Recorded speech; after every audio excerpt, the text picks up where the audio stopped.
My uncle sabotaged my wedding by spreading lies about my fiancée, and when I confronted him, he said it was to save me from mistake, and I was supposed to be getting married in 3 days, and instead of focusing on the final details, things like making sure my suit was pressed, confirming the arrival times of out-of-town relatives, or just enjoying these last moments before the big day,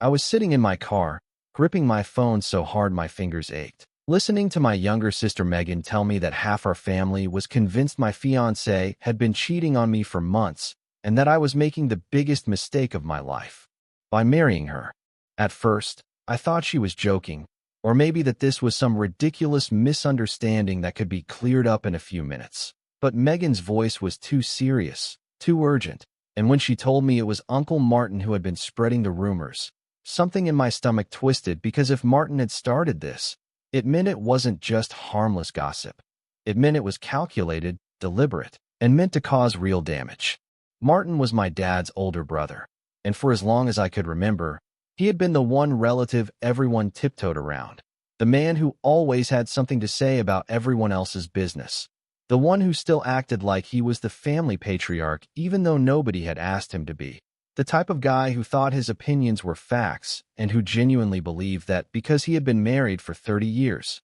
he was an expert on relationships and had the right to judge anyone else's. My fiancée, Lily, had never liked him, though she had always been polite, always smiled through his backhanded compliments, always made an effort even when he barely acknowledged her presence, always tried to give him the benefit of the doubt despite the fact that he had made it clear from the very beginning that he didn't think she was the right kind of woman for me, whatever the hell that meant. Now, according to Megan, Martin had been telling anyone who would listen that Lily had been sneaking around behind my back for months, that she was hiding some kind of financial disaster from me, that I was too blinded by love to see the truth, and that if I went through with this wedding, I would be ruining my life. I asked Megan how she knew all of this, and she told me that she had overheard Aunt Carol whispering about it to our cousin Lisa at lunch, and when she confronted them, they reluctantly admitted that Martin had been warning people about Lily for weeks, claiming he had proof, but refusing to show it because he didn't want to embarrass me more than necessary. That was when the real panic set in, because if Martin had been planting these ideas in people's heads for weeks, that meant that by now, the rumors had spread far beyond just our immediate family, which meant that people were talking, questioning, doubting, and worst of all, wondering if they should even show up to the wedding at all. I hung up with Megan and immediately called Lily, who answered on the first ring, her voice bright and excited because she thought I was calling to check in. But the second I told her what was happening, all the warmth drained out of her voice, and for a long moment, all I could hear was the sound of her breathing, sharp and uneven, like she was trying to keep herself from crying. When she finally spoke, her voice was tight and controlled, and she asked me if I believed any of it, and the way she asked, so direct and raw, hit me harder than I expected because the truth was, I didn't believe it, not for a second, but the fact that she had to ask, the fact that she even had to wonder, meant that this wasn't just about my uncle spreading rumors. This was about trust, about whether or not I would stand by her, about whether or not I would fight for her the way I should have been doing from the beginning. I told her I didn't believe a word of it, that I knew my uncle was a manipulative bastard who loved nothing more than stirring up drama, that I was going to handle it, that I wouldn't let this ruin our wedding. But even as I said it, I could hear the doubt in her silence, not because she didn't believe me, but because she knew, just as well as I did, that rumors like this don't just go away with a single conversation. By the time I pulled into my parents' driveway, my hands were shaking, not from anger but from the sheer, overwhelming frustration of knowing that no matter what I said, no matter how much I defended Lily, there would still be people who believed Martin, still be whispers in the background, still be questions hanging over us like a storm cloud on what was supposed to be the happiest day of our lives. I found Martin in the living room, sitting in his usual chair with a beer in one hand and his phone in the other, looking completely unbothered by the chaos he had caused, and the second he looked up and saw me standing there, his mouth curved into that smug, condescending smirk he always had when he thought he knew something I didn't, and before I could even open my mouth, he shook his head and said, I was wondering when you'd finally come to your senses. The rage that hit me in that moment was unlike anything I had ever felt before, not just because of what he had done, but because of how calm, how satisfied he looked, like he had been waiting for this moment, like he had planned this down to the last detail, like he had already convinced himself that he was right, and that I would be thanking him by the end of the night. I told him to cut the bullshit and tell me what the hell he had been saying about Lily, and he just sighed, like he was disappointed in me, like I was a child throwing a tantrum, and he said that he hadn't done anything except tell people the truth,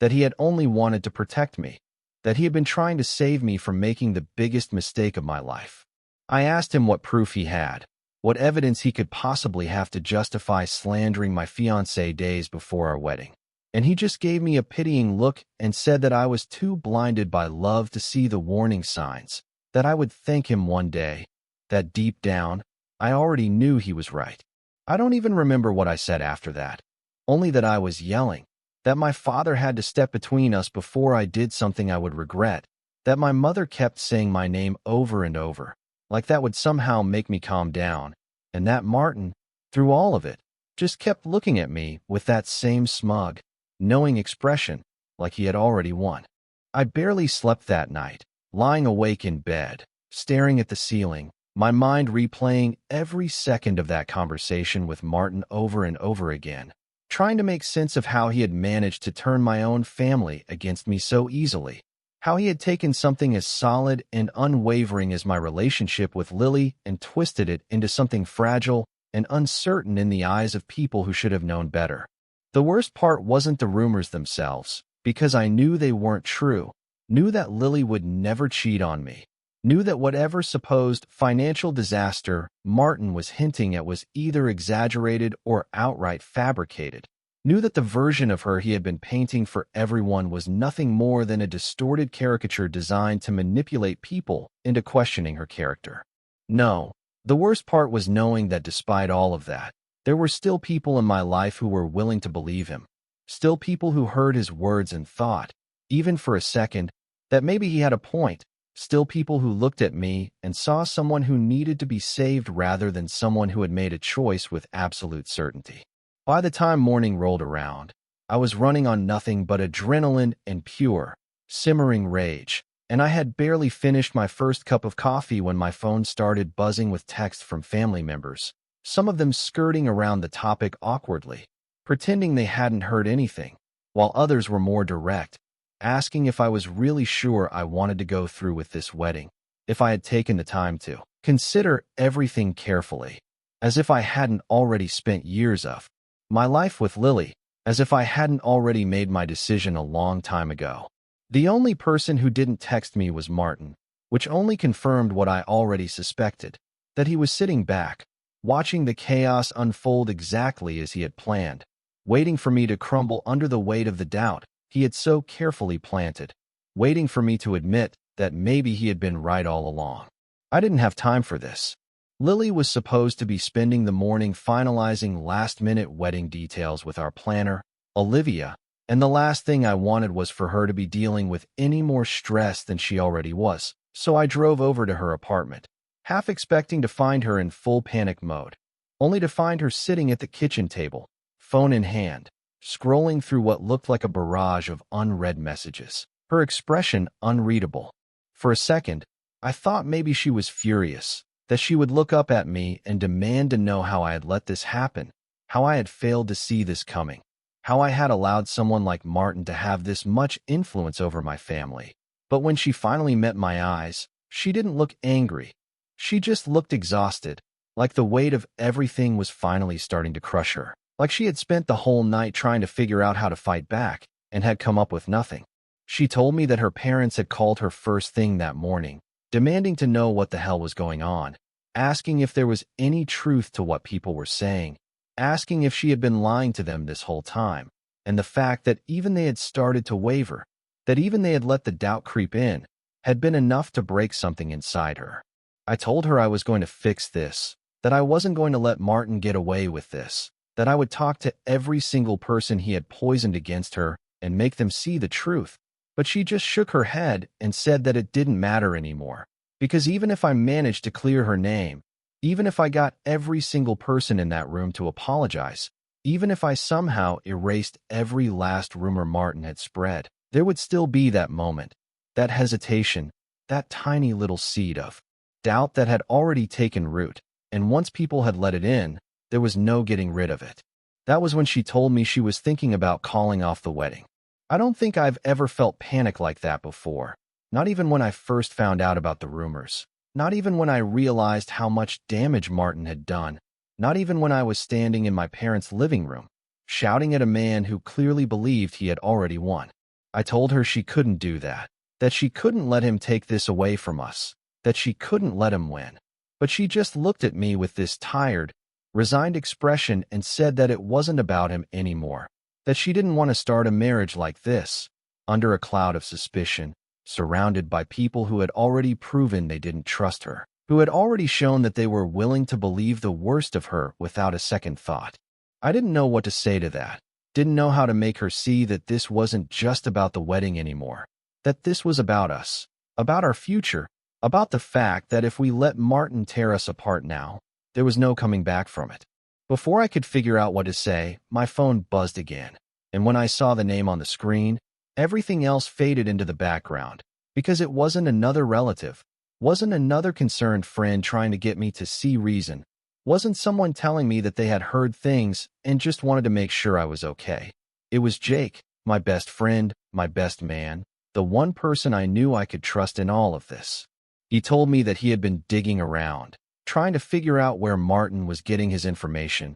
trying to see if there was anything to back up his claims, trying to find the source of whatever bullshit he was feeding everyone. And what he found made my blood run cold. Apparently, Martin had been in contact with someone who had a grudge against Lily, someone who had every reason to want to see this wedding fall apart, someone who had reached out weeks ago, planting the first seeds of doubt in Martin's mind, giving him just enough ammunition to turn this into a full-blown campaign against her. It was her ex. I don't know how long I sat there after Jake told me. Don't know how many minutes passed before I was finally able to process what he was saying. Don't know how I managed to hold my phone steady when my entire body was shaking with the kind of rage I didn't even know I was capable of feeling. Lily's ex had tried to reach out to her a few months ago, sent her some messages that she ignored, tried to stir up drama that she refused to engage with, and now, somehow, Martin had gotten hold of him, had fed into whatever bitterness he was still holding on to,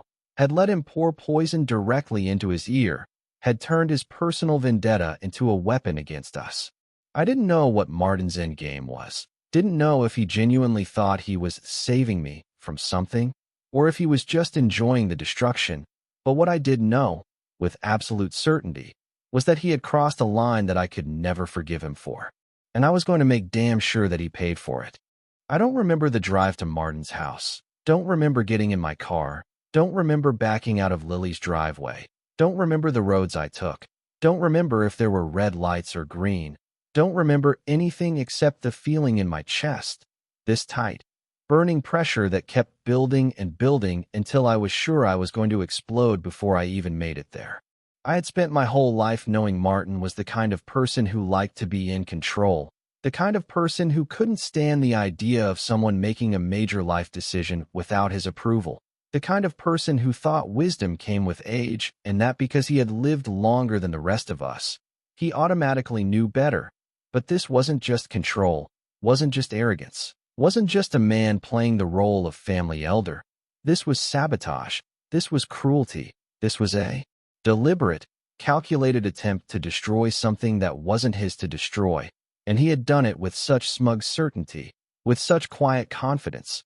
with such a deep, unwavering belief that he was right that he hadn't even tried to hide it. When I pulled up to his house, my hands were shaking so badly that I almost dropped my keys trying to turn off the ignition, but I forced myself to take a breath, forced myself to push down the anger boiling inside me, forced myself to think, because I couldn't afford to go in there swinging, couldn't afford to give him the satisfaction of seeing me unravel, couldn't afford to let him twist this into another moment where he got to be the wise, composed one and I got to be the emotional, impulsive fool who needed to be guided back to reason. I knocked once, hard enough that my knuckles stung, and when the door swung open, Martin stood there, looking at me like he had been expecting this, like he had been waiting for me to show up, like he had known exactly how I would react the moment I found out what he had done, and before I could even open my mouth, he sighed, shook his head, and said, "Lucas, you're only making this harder on yourself."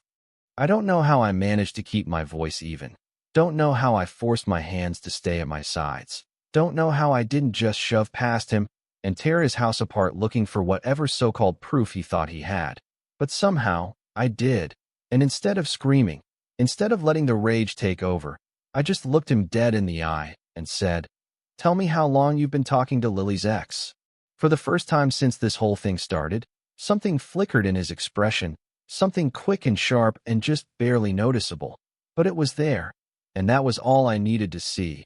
All I needed to confirm what I already knew. All I needed to know that I was standing in front of a man who had never once doubted that he was in the right, had never once questioned whether he had the right to interfere, had never once considered the possibility that this wasn't his decision to make. He stepped back, letting the door swing open wider, motioning for me to come inside. And for a second, I hesitated, because I knew what this was, knew he wanted to get me alone, knew he wanted to control the conversation, knew he wanted to make sure no one else was around to hear whatever bullshit justification he was about to give me. But I walked inside anyway, because I needed to hear it, needed to hear him say the words, needed to know exactly how deep this went. He closed the door behind me, walked over to the kitchen counter, poured himself a drink like this was just another ordinary conversation, like he wasn't actively trying to destroy my relationship, like he wasn't standing in the middle of the wreckage he had created.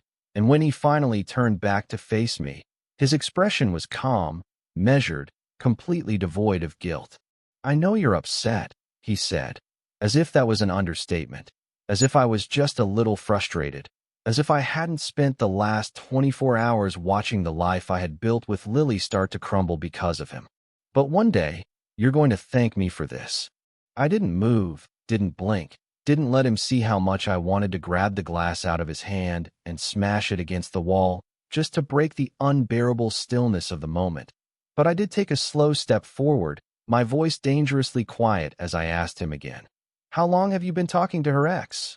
He sighed, took a sip of his drink, set the glass down, and said, "Long enough to know that you don't really know the woman you're about to marry."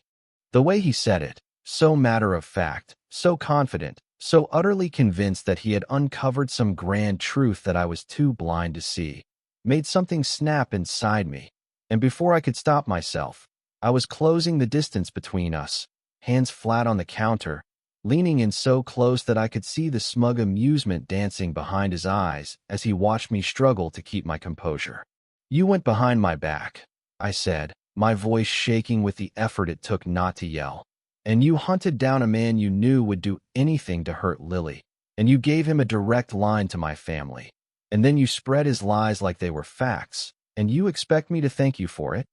Martin didn't flinch, didn't step back, didn't show a single ounce of regret, just tilted his head slightly, like he was analyzing me, like he was trying to decide the best way to get through to someone who, in his mind, was too stubborn to see the truth. And when he finally spoke, his voice was softer, gentler, like he was trying to reason with a child. "I didn't hunt him down," he said, like that made it better, like that somehow absolved him of guilt, like the difference between seeking out a lie and simply accepting one when it was handed to you changed the fact that he had used it to destroy everything I had built. He reached out to me, said he wanted to warn me about some things, said he still cared about Lily and didn't want to see her hurt anyone else the way she hurt him. I could feel my pulse pounding in my ears, could feel my nails digging into my palms as I clenched my fists at my sides, could feel every muscle in my body screaming at me to do something, to react, to make him understand the damage he had done. But I forced myself to stay still, forced myself to breathe, forced myself to look him in the eye and say, "And instead of asking Lily, instead of coming to me, instead of doing literally anything except jumping to the worst possible conclusion, you just took his word as gospel and decided it was your responsibility to save me from my own fiancée." Martin sighed, picked up his drink again, took another sip, and said, "I know you don't want to hear it, But yes, I did, because someone had to.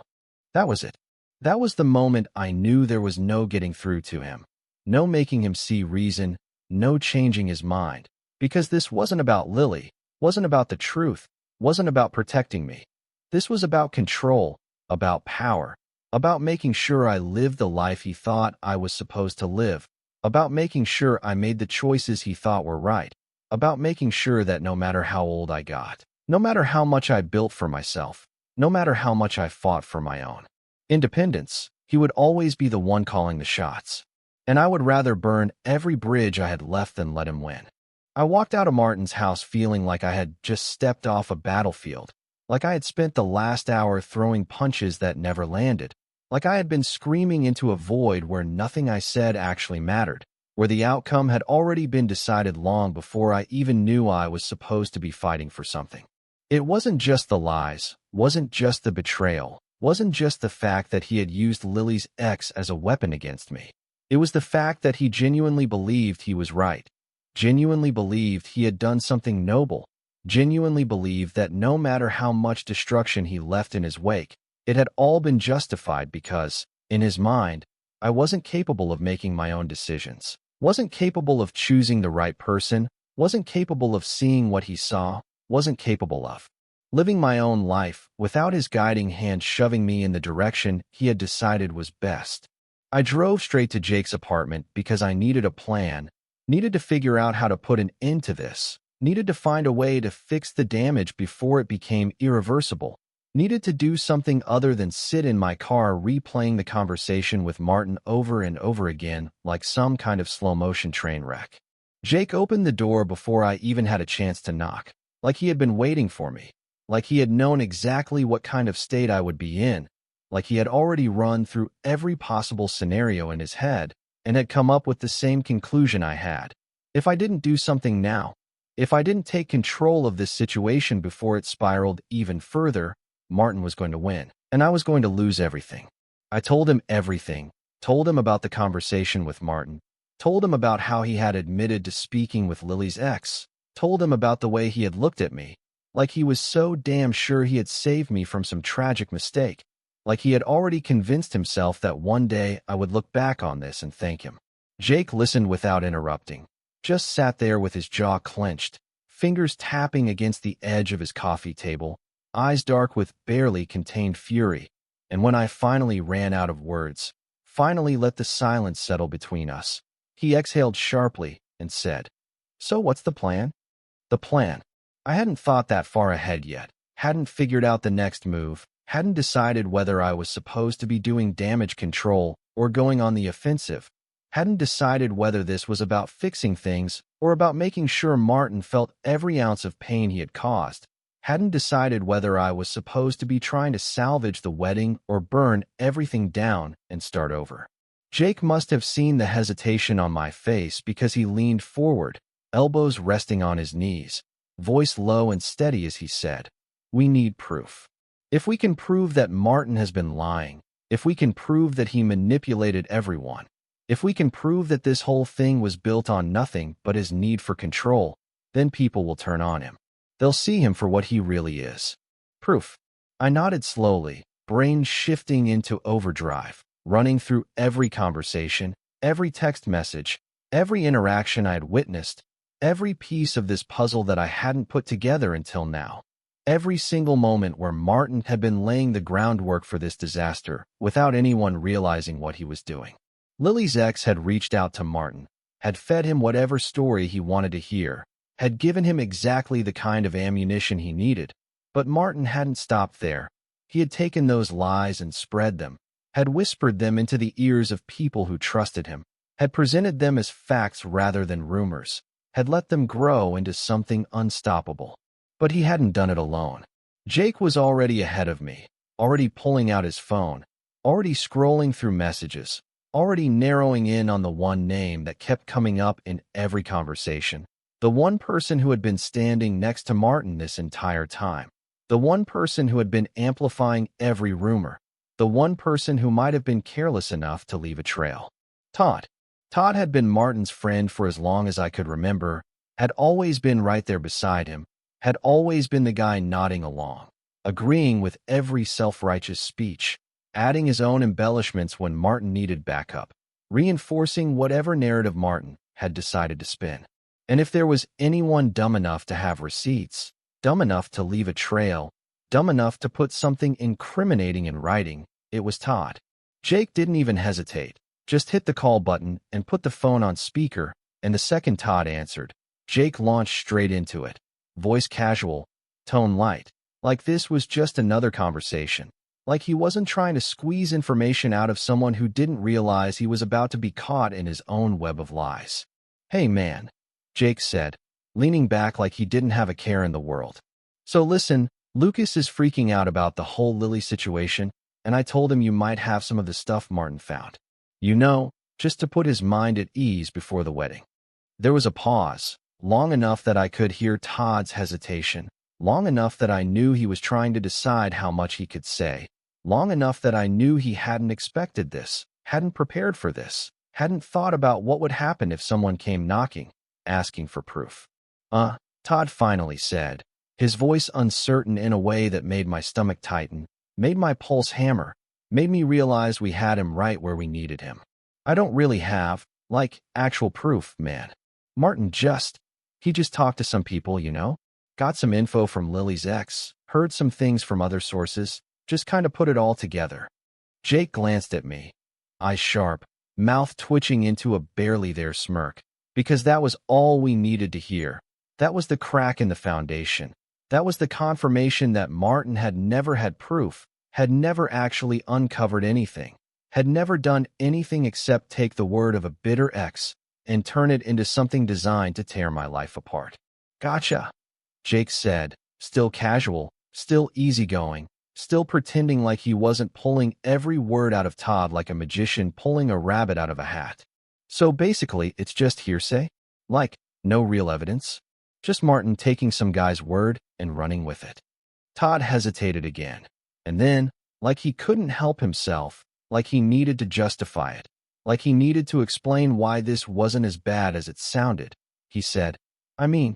yeah, I guess, but Martin really believes it, man. He's convinced he's doing the right thing. That was it. That was the final nail in the coffin. Jake ended the call before Todd could realize his mistake, and I just sat there, staring at the phone, feeling something shift inside me, feeling something settle, feeling the weight of everything start to lift, because I finally had what I needed. Martin had lied, and now I was going to make sure everyone knew it. The moment Martin walked out of that room, I felt the weight I had been carrying for days start to lift, like I had been holding my breath without realizing it, like I had been bracing for a fight that was finally over. But as much as I wanted to believe that this was the end of it, as much as I wanted to turn my back on the people who had doubted Lily and act like none of this had happened, I knew that wasn't how this worked. There were still whispers, still murmurs of uncertainty, still people exchanging uneasy glances, shifting awkwardly in their seats, trying to figure out how they were supposed to react now that the man they had trusted, the man they had believed, had been exposed as nothing more than a liar desperate to hold on to power he had never really had in the first place. I took a deep breath, let the silence stretch, let them sit with their own discomfort, let them feel the weight of what they had done, and then, when I was sure I had their attention, I said, if any of you still believe him, if any of you still think he was right, if any of you still have doubts about Lily, then don't bother coming to the wedding. The words landed like a slap, sharp and deliberate, and I could see the way people flinched, the way some of them immediately looked away, the way others stiffened like they wanted to argue, like they wanted to tell me that I was being unfair, like they wanted to pretend that they hadn't been part of the problem. But no one said a word, because they knew. They knew I wasn't going to let this slide. They knew I wasn't going to let them pretend that their silence, their hesitation, their willingness to believe the worst of Lily didn't matter. They knew I wasn't going to let them walk into our wedding like nothing had happened, like they hadn't played a part in trying to tear us apart. After a long, heavy pause, my mother stepped forward, her face tight with regret, her voice quiet but firm as she said, I never should have doubted her. I let Martin get inside my head, and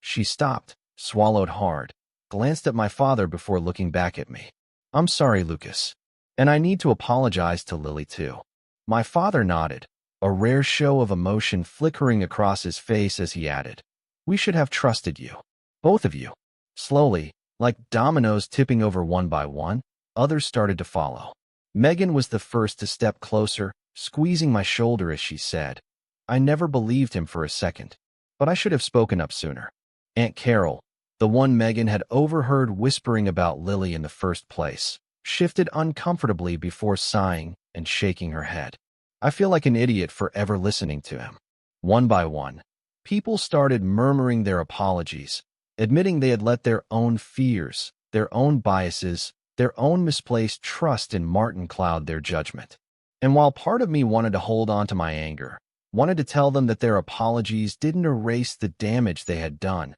I knew that this wasn't just about punishing them. This was about making sure they understood, making sure they learned, making sure that nothing like this ever happened again. So I nodded once, slowly, letting them see that I wasn't going to forget, but that I was willing to move forward. But not without one final warning. If you show up to that wedding, I said, voice steady, unwavering, making sure every single person in that room knew I meant every word. You show up because you support us. You show up because you believe in us. You show up because you know that Lily is my family now. And if you can't do that, don't bother showing up at all.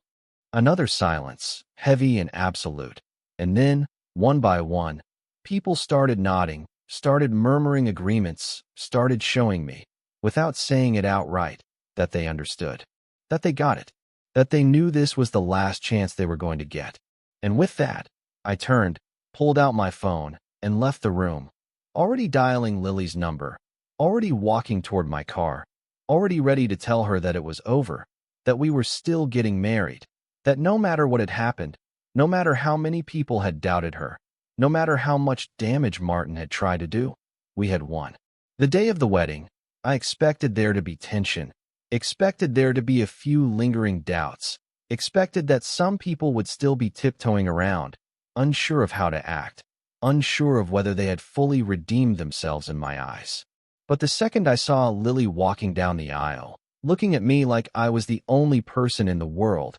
everything else disappeared. It didn't matter that some of the seats were empty. It didn't matter that there were people who had chosen not to come. It didn't matter that Martin was gone. All that mattered was that I was standing there, waiting for the woman I loved, the woman I had fought for, the woman I had chosen, and that she was still choosing me too. When we said our vows, there was no hesitation, no doubt, no lingering shadows of everything we had just been through. Just certainty, just love, just the overwhelming, undeniable fact that we were stronger than anything Martin had tried to do to us. And as I kissed her, sealing the promise we had made to each other, I knew, without a single doubt, that this was exactly where I was meant to be.